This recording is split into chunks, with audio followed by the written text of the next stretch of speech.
All right, guys, we're back and we are with Kyleigh Weathers, creator of Queerly Attached. I can't believe I did an intro right. That was so good. Good job. I'm proud of you. Nailed it. Yeah. You really did. There's several takes of me where I'm just keep creator. I can never get it's a queerly attached is not an easy thing to say either. Yeah, it's one of those say it 10 times fast, Yeah. right? Yeah. So I, where did I mean, let's just jump right in because I know yeah. I'm curious. Yeah. We love, understanding people and how they discovered their truth and who they Mm. are and what's real to them. So rather than us trying to, highlight what we've read from your profile, why don't you tell us more about your story, what makes you you, and how you discovered it? Yeah, dope. I like it. I like to say that I was born a lesbian and raised a Mormon. So Oh, that gives a pretty like my clear, I God. mean, it's a very brief sentence, but There you that's go. a very clear foundation that I like to start with because being raised in like a high fundamental, high demand religion, perfectionism and people pleasing is kind of the go-to strategy. So I was one who came up with that type of raising. I actually was writing a blog the other day, but realized I used to say I didn't know I was queer, until my first girlfriend kissed me at 16.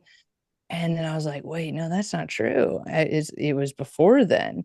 It was really right around puberty, which that makes sense, right, guys? Because we're Yeah. talking about sexuality, right? So, yeah, right around then, I started noticing, like, yeah, I just feel a little different than the others around me.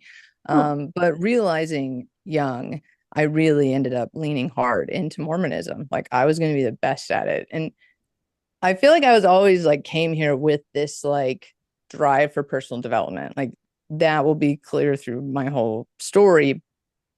But it was almost in Mormonism, it's not like a mindfulness, it's a like eternal perspective. And if Mhm. you add that to perfectionism, I mean, gosh, then plus gay, it just became a lot of self hate, a lot of inner homophobia that stayed even through my first marriage to a woman, right? Like, even after the closet, this is the main message of Queerly Attached is that we talk a lot about coming out and we don't talk enough about the being in. And the being in is where this type of attachment trauma was happening, right? All this was happening, and it wasn't like my parents were like, "You're gay, so this." None of that was having to be said. Even after I got caught, none of that was had to really be said. It was a message of love, and we want to help you, and we'll pray the gay away, and bishops and therapy, and right. So I'm Okay. the one who makes the meaning, and that's the thread to why this story really isn't any different than anyone else's who has self-abandoned to survive. Like, Yeah. that's what it is. It's you learn to self-abandon so you fit. But that feels a lot like friction. So by the time I was in my early 20s, I was serving a mission for the church in Argentina. And for the women at the time, they served at the age of 21 uh, and for 18 months. And I only made it 6 months. I only made it 6 months because, and then I say, because gay, because yeah, you're in a high stress situation with one other companion. And yeah, sparks and vibes and all of that is real shit. And I went home early. I confessed and went home early because I could not handle not the fact that I had sinned on the mission. It was more that the next month I was going to be giving training and leadership and like the perfectionist in me, the one who was so afraid to fail and like be found out. Mhm. That's what I learned in my house, right? Was to hide. Don't Yep. be found out. That's and this has taken, years of reflection and therapy and coaching and but really truthfully, it wasn't even being gay that took me home. It was the fact that I didn't want to get caught, that I wasn't living up to the potential.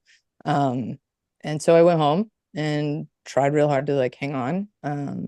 The exit out from the mission was not, there's trauma through that. And then the reception at home was a lot of shame from the own members because it's very dishonorable. Lots of question marks to come home early for a mission, and being a missionary is like a big top check mark, right? So um but yeah, by the 6 month mark of being home, I was already just like, I was already back in love with another girl, like it kept happening.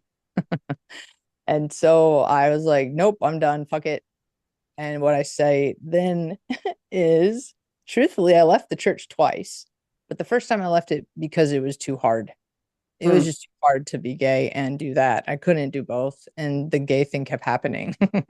So I went with that. And like, you add Mormon plus lesbian, yeah, there's a lot of U-hauling in my story because both parties date so fast and like move in fast and get married fast. And so yeah, like by the time I was out of the closet, it wasn't even but a year and a half that I was married in 2008, before same-sex marriage was like legal Mhm. federally. There were about 5 or 6 states that had started the movement.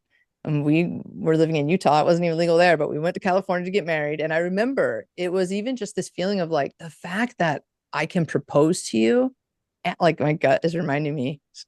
Sorry, I listen to my body really well, but is Great. that, yeah, like even though maybe we're not ready for marriage. And I have friends right now who are doing this, jumping into marriages because they're terrified about these rights. That's queer attachment trauma, right? Like, Mm. we're making choices based off this trauma, and what we've learned about it is, one, they can vote on us. Two, we're a political argument. Three, they take it away anytime they fucking want. And that's what happened in 2008. We went and got married in California. It was legal. And then they were like, nope, just kidding. But thousands had been married. We couldn't even get divorced legally when it was time to Oh. get divorced. It was like we had to wait for the law to change, or else one of us would have had to move to California to be a resident long enough to then file. The law had to change in order to then make it more equal. But then what? We had to wait till, was it 2015? When did they legalize? I mean, I should know this, but like it feels so much like a blur. Even now, I'm like, we're back in it. My body, I tell you, I listen to my body since, Hmm. all these changes. Yeah. The body remembers what it feels like to be in this like fight or flight, freeze or fawn, fuck it, try them all, like whatever. And 2008 has been very present. So thankfully, because of all the attachment healing I've done, I am handling this time differently. My whole life is different because of attachment theory. But after realizing, moving through that first marriage, she left me to go back to the Mormon church. Ooh. I followed suit within a month. And that to me is the biggest snapshot of my self abandonment Mm.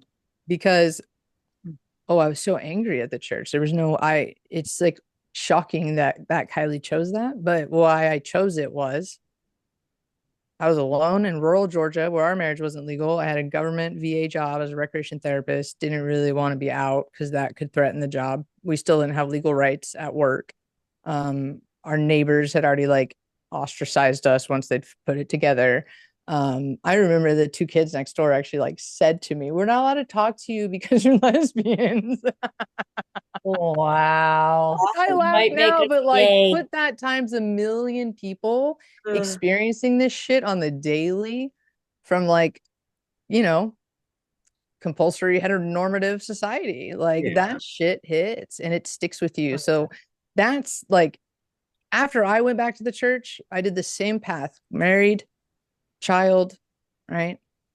Then I had a spinal cord injury that threw the world upside down for us. And I know now from what I've learned, I really believe that was my body like, stop. Like, no, like we're not gonna I'm gonna get emotional, but like we're not gonna keep going down this timeline. Like this Mm. is not congruent.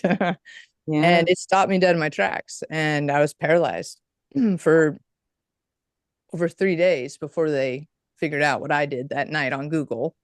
But I had to be an advocate for myself, which was a major lesson. But in the end, the surgery fixed the pain, but I still had permanent nerve damage. I couldn't walk. This was almost 11 years ago.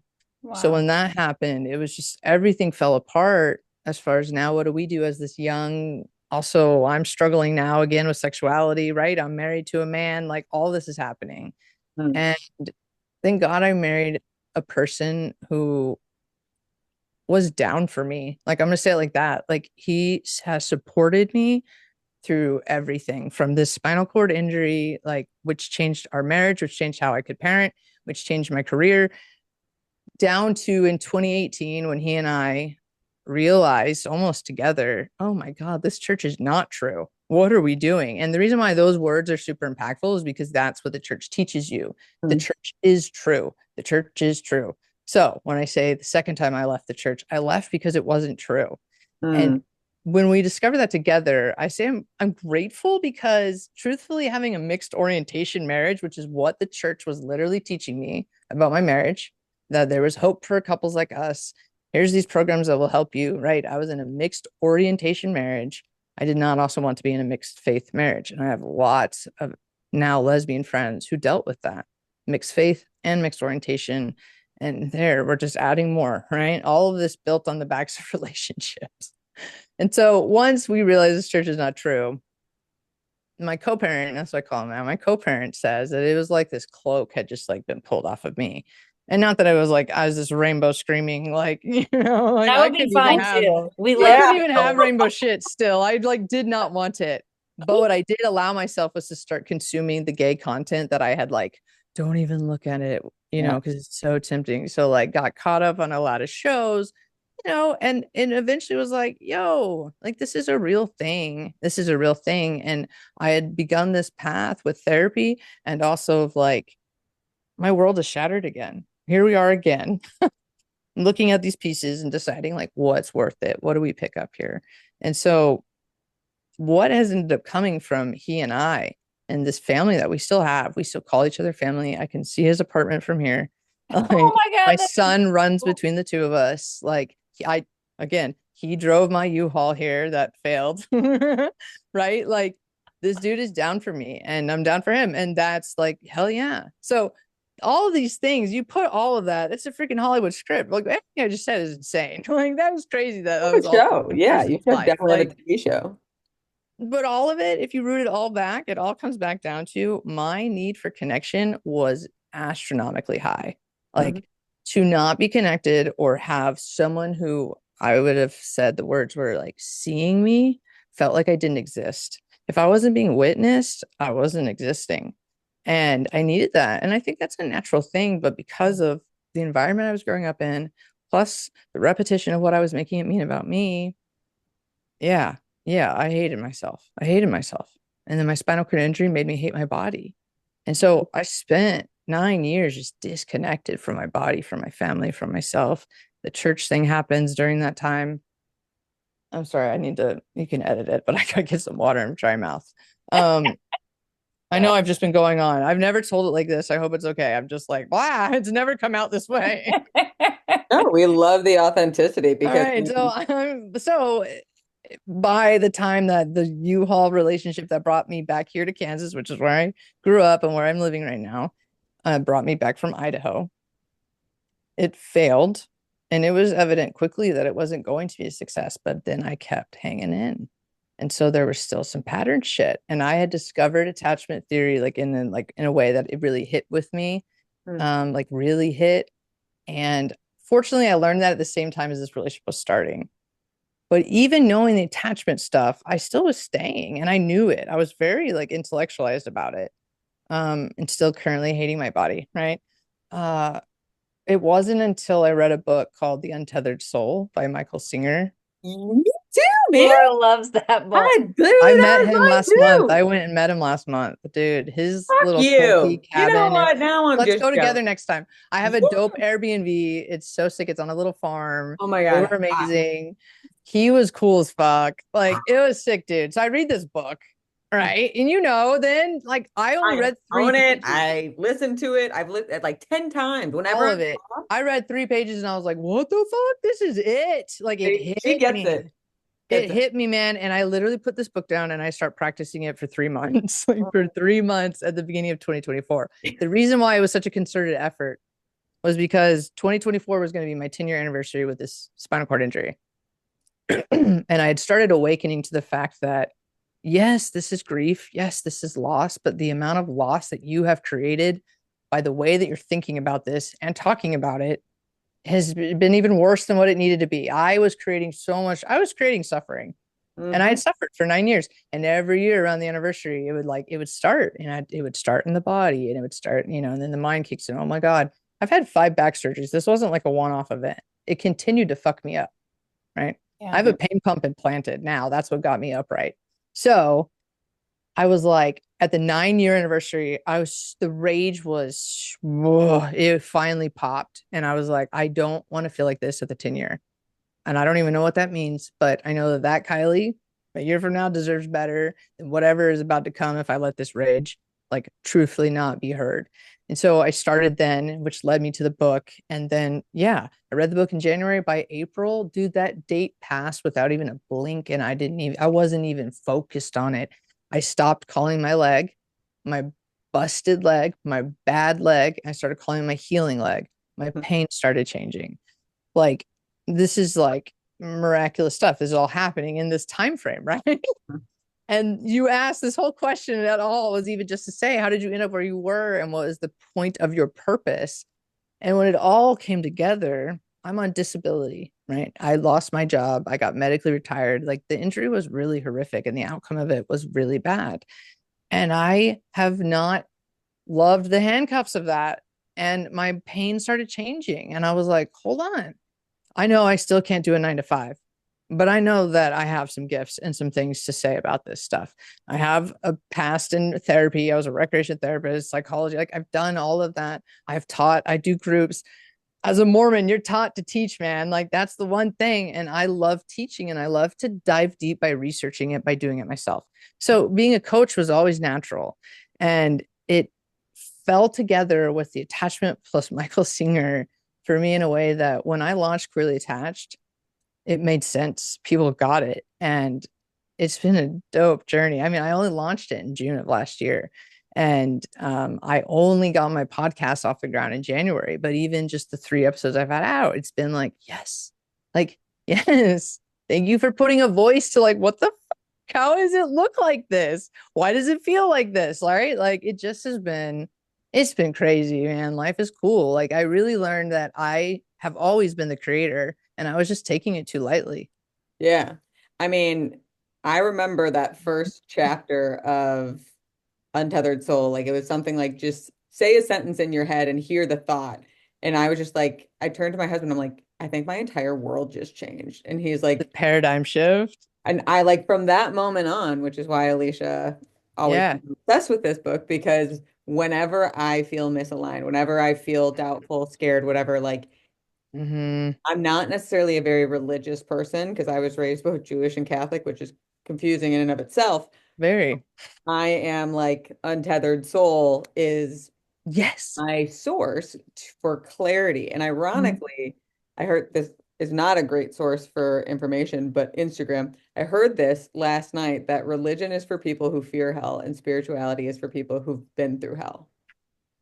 Can we I'm ring a just gonna give bell? Because that snaps. I'm is just, true, I'm gonna right? give snaps because, I mean, let's talk for a sec. My parents, very still religious, very Mhm. Mormon. They're 80 some years old, right? And I realized as part of that journey with the Untethered Soul was it is fear. They're choosing their fear of what's to come over a relationship with me. And And the yeah, attachment stuff was I stopped making it mean anything about me. Right. So then right. the suffering stopped. Right. And then I'm not crying all night about how I don't have my parents' support through the hardest thing I've ever done. Right. Could do that, but I just know where to go. So, like, it really helped me reframe, yo, why are we holding beliefs that aren't serving us? Like, that doesn't even logically make sense. So if you can get curious enough about that, you're on your way. I think one of the most profound truths that helped me navigate turmoil with or without different people's support through my own struggles was understanding that people's understanding of me actually has nothing to do with me, that it is a direct reflection of how they need to understand themselves because of me, right? Like, Right. I'm just like I'm a backboard for Mhm. them to bounce off their self-perception so then they can get whatever confirming evidence they need to feel like they're good enough or feel superior, whatever it is. You know what I mean? Well, I'll push it a little further with Michael Singer's words. So I went in February to his cabin and visited the Temple of the Universe, and it was cool. And it was a packed house, and he just does this several times a week. Shows up for the last 40 years and speaks to the people. They sing. I mean, it definitely felt a little. I mean, it was, Yeah, but I get it. okay. So he talked about love and talked about essentially this, but how it is this reflection, even in our relationships that are healthy and loving, it still is just a reflection. I love you. Well, truthfully, it's more that I love how I feel when I'm with you, And I right? bounce off you. Which is okay. That's Okay. okay. But if we can understand that and own it and accept it, that really should change your dynamics, right? So, all right. So many questions. I know. Trying I really to took it there. organize my Thanks, guys. brain. I'm, So I hear like a big, obvious, like, I mean, your mind for better or worse is strong as shit, right? mm, Like, you have a lot of mental strength to self-abandon, to push, like when you believe you will go, right? mm, I heard a yeah. lot of misalignment throughout your story and a lot of warning signals. And despite those warning signals, you're like, nope, I got this. We're gonna go. We're just gonna keep plowing through. Yep. And then you share about the podcast and like that moment of alignment and like how, I mean, you didn't say these words, but I kind of felt it through you. It's like light and freeing. It felt and just Mm, yes, right? So our listeners are different places in their own journey. How would you describe awareness of misalignment versus alignment for those who haven't experienced that yet? mm. Well, thank you for that validation. That was felt very, yeah, those were great words. I didn't know if I can share till I started the Queerly Attached and really started talking about it. It wasn't until I realized I actually was still hiding behind the label of Queerly Mm, Attached. I was still struggling to share my own parts in it. Right. And I realized it was because there was still fear of like being found out. Right. Like mhm. that limiting belief stretched back that far for me. And it wasn't until then that I was like, oh, this is a story of resilience. I had never thought of it that way. Like Yeah, I didn't know. I yeah. didn't see it as like a mental capacity or a strength thing. So I often say, like, I'm not afraid to pivot. But what you just helped me give is another word for it, I think, is I persevere and pivot. Like I'm down for either of those. Like I if I believe it's the thing to do, it's gonna happen. Right. Yeah. So I just the two of those combined has just really helped give me that picture. So Awesome. sorry. Ask me the question one more time because I lost you now. Yeah. So How do for you feel it? Okay. yes, misalignment versus alignment, how do you notice it? Because, where I think Yeah, from is like when we're doing something new, it's natural to be uncomfortable because our brain doesn't have predictability yet. So certain smart. people can misunderstand that as misalignment. So I'm curious, Ah, having had so many warning signals and now also alignment, how do you navigate that? How would you explain it? okay. Yeah. It came with healing my connection with my body. Mm, I don't know. You mentioned like religion and stuff. I kind of believe that there's like a source. I think mm, we all are coming from some source somewhere, but in the end, like we all know should, we're hoping to learn that we are our own authority. So to know that there has to be some signal, like you said, there has to be some sign of it occurring. But when our nervous system is so fucked up, like how in the hell? I, for me personally, human design really opened my eyes to, I don't know if you guys are into that, but that's kind of like a birth chart thing in astrology. But I am in a category called a generator, and specifically it talks about this authority. And for people like me, it's this like knowing in the gut.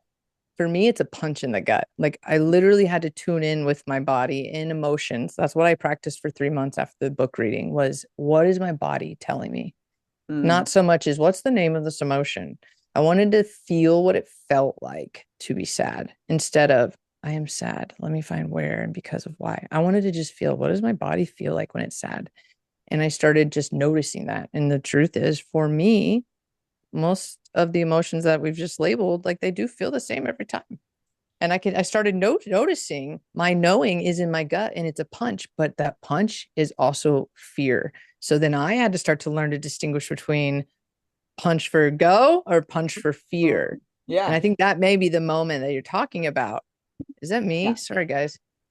Um, I think that might be the moment that you're talking about is that like, oh, I thought that this was the right way because of something that my body told me. But to know what alignment is, you can't know unless you know what your direction is, right? So my direction was so relationship focused. So now I know that's not aligned for me, actually. So I changed my focus to be self-discovery. And it became this like, I'm going to date the hell out of myself. So that's what I've done for the last year. I am securely single, which has never happened.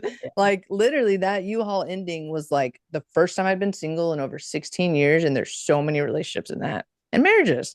Like that's bonkers. So securely single for a year. And it started with getting into my body and really just understanding that secure, what we call secure, it's a felt sense. It's a true sense. And you know it, but you got to get familiar with it by tuning in and starting to like notate. Oh, yeah, look, I feel stuff here. I felt my knee yesterday was jacked up. And I'm not kidding. I went home and tuned into it and I found something. And guess what released? My knee pain, right? It's not always that way. But the fact that I was willing to do that, it's just curiosity over judgment. So that's the first mark is can I show up and just be curious? Like Nancy drew the shit out of this. Like, Yeah. let's go. Right. Like, why are we so afraid to be scientists of our own experience? Period. And now ask it again in a super curious tone. Huh. Why am I so afraid Yeah. to be right? Change the tone. And it's like, oh, hell yeah, I'm down for that journey. Let's go find out. What is that fear? I mean, you can't say you're doing anything with courage if there's not fear, right? So Yeah. that's how you if you want to be courageous, you got to go find where the fear is located. I love Yeah. that. I have a question Yeah. Dragon. for Laura before Laura goes off. Sorry. Sorry. Um, what did you learn about your attachment? Because Laura talked about what she saw on Instagram last night. I saw on Instagram What was of it? this guy saying, that phrase, time heals everything, and he was saying, no, it doesn't. Thank you. Myth bust that shit. Yeah. Yeah. So you had to heal your attachment and figure out, what you want and all of that. How did you do that though? Like, what did you learn about your attachment? What did you learn about, Mm, and how is that different if we're saying queerly attached? So I have those two yeah. questions. Great. Great. Let me start with how is it different? And I'll be brief. Okay. How it's different. Everything that I've just explained applies to everyone, all humans, right? We all have this nervous system, this attachment system, and we come here and learn how to connect. We learn how we feel safe and secure, right? Yeah. Everybody. Why is it different? It's different because there's an added layer when we're adding parental rejection, religious rejection, Mhm. God continue to hell, we're going to vote on you. Those are not concerns because straight folks aren't being challenged on their existence. We are constantly challenged to either prove it or, be loud enough about it or be quiet enough about it or whatever. Don't ask, don't tell, right? Constantly changing whether we can say it or not. That's a lot to add on to what's already a fucked up human experience. So why queerly attached? Because hell yeah, we deserve healthy relationships. We Yeah. deserve them. And so if we're stuck in this mindset of like, I deserve this, that means that you're seeing some potential. So I'm always just like, why aren't you going to go get it then? Like, so that leads to how the fuck did I do Yeah. it? Well, first you got to figure out what attachment style you are, right? Yeah. And I won't, in my work with my clients, I tell them very straight up, I'm not going to spend a lot of time. You're not going to walk out of here being like, APs do this, FAs do this, DAs do, like, we're not into that lingo because I don't want us staying there. The point is to have a secure shift, right? We're going to start practicing secure attachment. But first, you do have to identify. For myself, it was very clear I was anxious, preoccupied. Attachment, though, is on a spectrum like most things in this world. And as I started to move away from anxious behavior towards like a secure center, it's still a pendulum swing, right? Yeah. So part of my journey of this year has been that, in fact, rather than even like tap into anxious strategies now, I will go avoid it. And I'll do that when I'm triggered and queerly attached, which is to say, all the bullshit that comes with having your own business, Mm. right? So, where am I still showing up insecurely attached? Where am I still really working at practicing being secure in my business? I got it. Personal life, my momming, my co parenting, it's feeling so good. And it's starting to feel natural. It's starting to get more of like, it's not like I get it, I am it, Mhm. but still not in this new thing, not in this new thing that feels very fucking scary, scariest thing I've ever done. Right.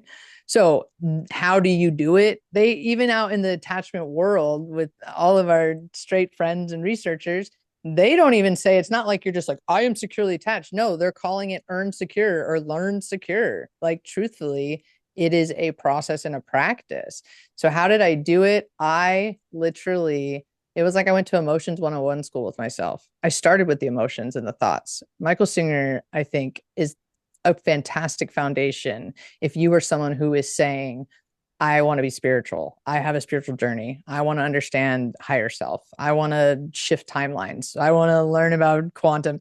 Start here, because if you do not learn how to detach the emotions and thoughts, emotions plus thoughts equals thinking, and the thinking equals suffering. And that's why it keeps going and why it feels like a spin out, because the emotion happens and then our mind is like, haha, I have the answer for this. And here's all the times that you've ever felt it before and all the instances where it went terrible. And like, remember when, and then what if, right? And you're just like, fuck.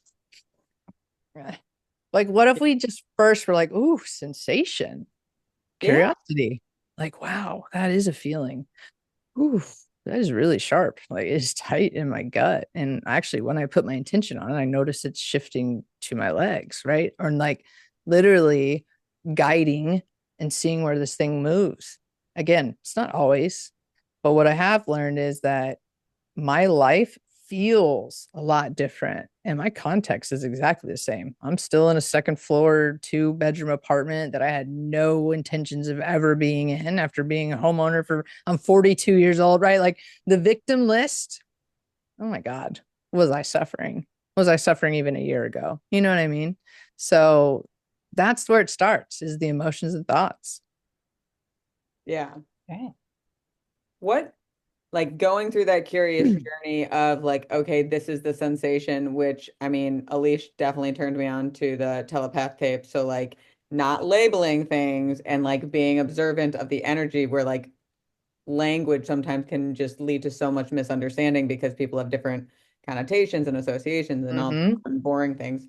Um, but you kind of started at the source of like, this is a sensation, this is what I'm experiencing, and then tuning in and putting words to it if I'm understanding it, correct? Yeah. And the words that I'm putting, I'm trying to be brief with, because the mind wants to do the mind's job, right? Oh, And the subconscious specifically is like, I'm so good at protecting us. Like, watch me go, right? yeah. And like, here's all the strategies we have. So let's play one out. I wake up sad. This is a true story. It is July, no, September last year. I woke up sad, literally crying. Like, then that's not very common for me. And I've been practicing this for some time at this point. And so I did it. I did the thing, and whew, I had a really good cry, and the research shows, and I am now part of that research. Like, emotion truly wants to be released. It just has a message and then it wants to go. So it really, when I start practicing it this way, the emotion is released within 90 seconds, right? Like, you really just have to get to 91. And that's what I like to think. It's like just 91. But nothing's happening during that part other than I'm just feeling the thing. And when the thoughts are coming, I start to see my mind like a stage. And I just see like, oh yeah, you can come and go. Thank you. Like, I'm not gonna, nobody's gonna be the main character right now. The emotions has the spotlight. Like, this is the time for you. And then what I have found is something will float up. After the emotion is released, maybe a thought will float, or sometimes I picture like I'm going off stage to look at this basket of thoughts and then see the one that's like really bright or something. But this thought will pop up. So on this morning, the thought that came up was support. And then as soon as I thought support, new emotion, which makes sense. That's why the spiral happens, right? New thought, new emotion. And then we just keep stacking it. And then by the end, we're just like, we're having a panic attack. It gets too much. So the support then led to my family. And so I was feeling very stressed about what I had going on and feeling a huge lack of support that week. I had been feeling it strong. And the biggest proof of lack of support, my mind knows exactly where to go for that. And that's my family. Right. And my family would not love to hear that. That's my mind's perception of it, but that is what it is. And so went right there. And I was like, wow, yeah, that's big. When I put it together is where I start to see, oh, this is like a Kyleigh part, right? This is like a Kyleigh part who is like, I have expectations of parents who are going to do A, B, C, D, and E. And like, that makes sense that she expects that. Oh, yeah. That's what we were told we were supposed to have when we get parents, right? Like, that's what it was supposed to be. So it wasn't that. Okay, I can accept that. I can accept that that is not what it was. And usually more emotion comes up. Cool. this isn't something that like we're doing all day long though. At this point, 5 minutes has passed in my bed. When I processed the part of it where I got to, I'm not feeling supported. I knew then that a need was not being met. So I went and found support. I literally got out of bed and I went. My son was actually over at my co-parent's house, and I went and hung out with them for like an hour. Just hung out with people that I knew fucking supported me no matter what, even if in despite of that I'm gay, right? And my son is my biggest ally. He's 11 years old, and he just is like the best little ally. And 11 years old and saying things like, I don't know if I'm gay or straight yet, because I don't know. I don't think about stuff like that, which is exactly the point, right? And Mhm. so he's being raised very differently. So that felt good to be in an environment like that. My day proceeds, and I'm at an event that night I didn't know about for a Chamber of Commerce for queer people. I'm like, oh, this is exciting. And they were like, there's a raffle, last call. And I'm like, what are you supposed to put in there? And they're like, your business card. And I was like, oh, like flip it in. Blah, blah, blah. 2 seconds later, they've pulled mine out. And they're like, queerly attached. And I run up like I fucking scored a soccer goal. I'm like flying. And I'm like, yeah, I didn't even know what the fuck it was. And they hand me this thing and I go off into the side and I start pulling it out. And it's a gift certificate valued at $750 for like a fancy Italian bistro bocce ball place here.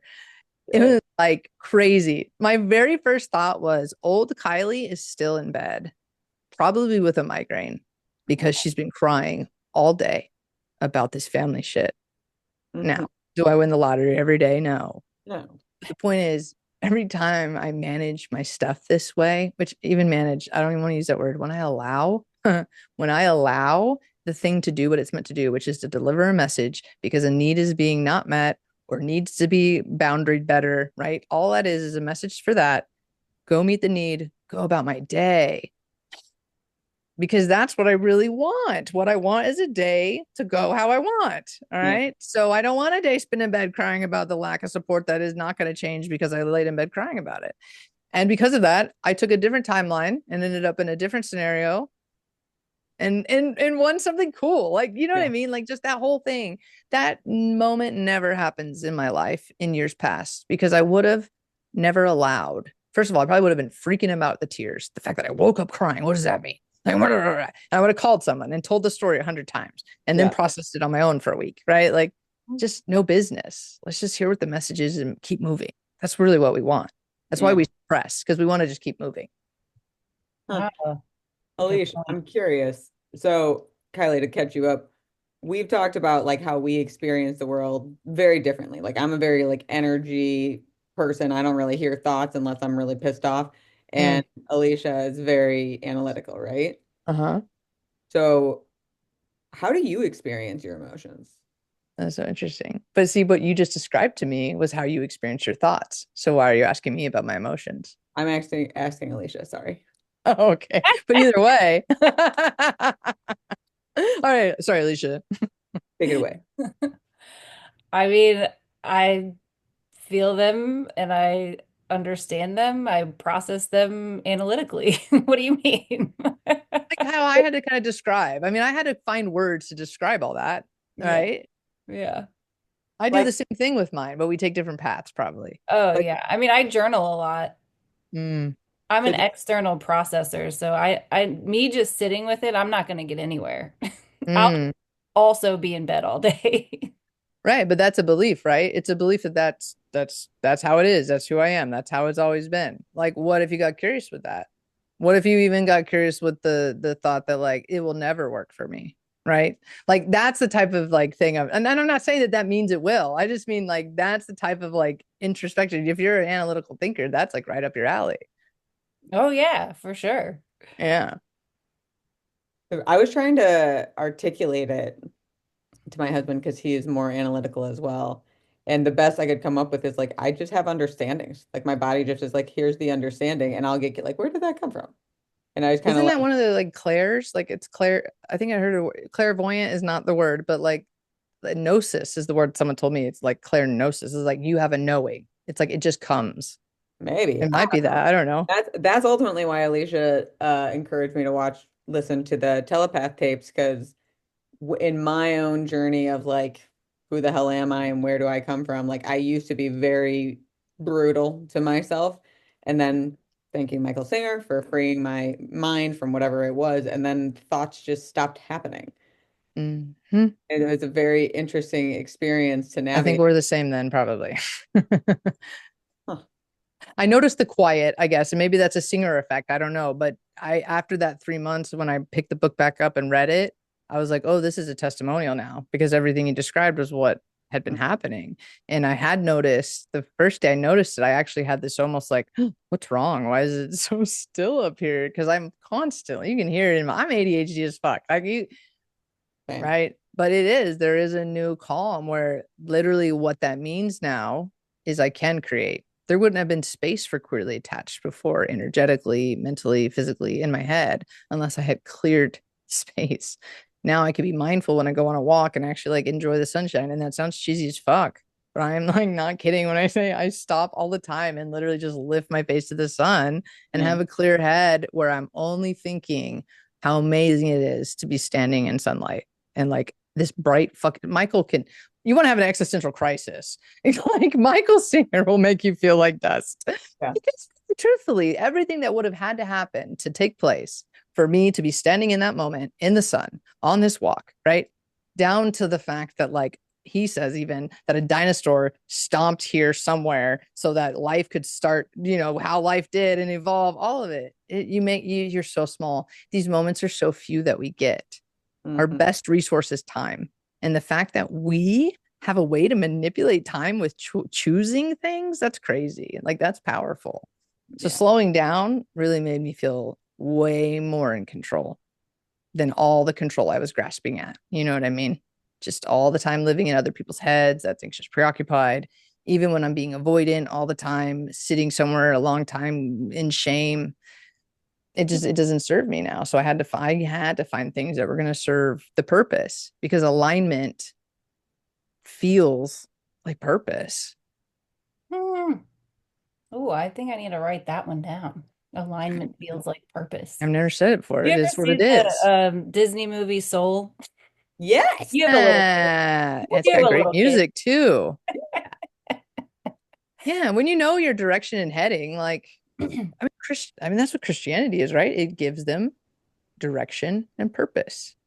And that there's no fault in that. We all need that Why are we so afraid to choose our own purpose or our own direction? because it feels like we have to wait for permission, which is part of what the systems that we live in teach us, right? Anything that's like, actually, I had a coach to help me with this, just straight up perfectionism and imposter syndrome. Anytime it comes up now, she's like, fuck the patriarchy. And I'm like, oh, yeah, you're right. That's exactly why. That's all what that is. Yeah. All just to keep us thinking we can't do and we need, you know? Hmm. So why can't we choose ourselves? Because we think we're waiting for permission. But the secret is that there is none. Like you really can just be you. But the fear of rejection and abandonment is real. That's Yeah. attachment. It's real. And we will do anything to avoid that because it feels like survival. I'll throw out there that one of the things that helped me with that is just, it was actually during 2020, I realized I think Jennifer Aniston had come out with a ornament and Oh, it said my first pandemic. And people were like going crazy saying this isn't the first pandemic, blah, oh blah, blah. gosh. And I was like, dear God, it doesn't matter who you are or what you do, somebody's going to have some shit to say. And it just recently Mm, hit me again because I have never been a Twitter person, mm, but since our new administration likes to deliver all the news on Twitter, I was like, oh, maybe I should get on Twitter and like see what the fuck's happening. And Twitter is fucking brutal. Immediately got into an argument with a woman, and I was like, oh yeah. fuck is You going are a on? And stranger behind a screen. The anonymity on Twitter, scary as fuck. Because oh, they'll say anything because they're yeah, anonymous. I was like, holy crap. But it just reminded me again that it doesn't matter who you are, it doesn't matter what you're saying, people are going to have something to say about it. And I do think, in the queer realm, you have a lot more people who are saying some nasty shit, which is incredibly sad if you ask me. Um, but I think that it doesn't matter. You could be Jennifer Aniston creating a fucking Christmas ornament, Yep. and somebody's gonna be like, "That's wrong and bad. You shouldn't do Yep. that." Well, Yeah. what's crazy is like it's oh, I'm sorry, you go ahead.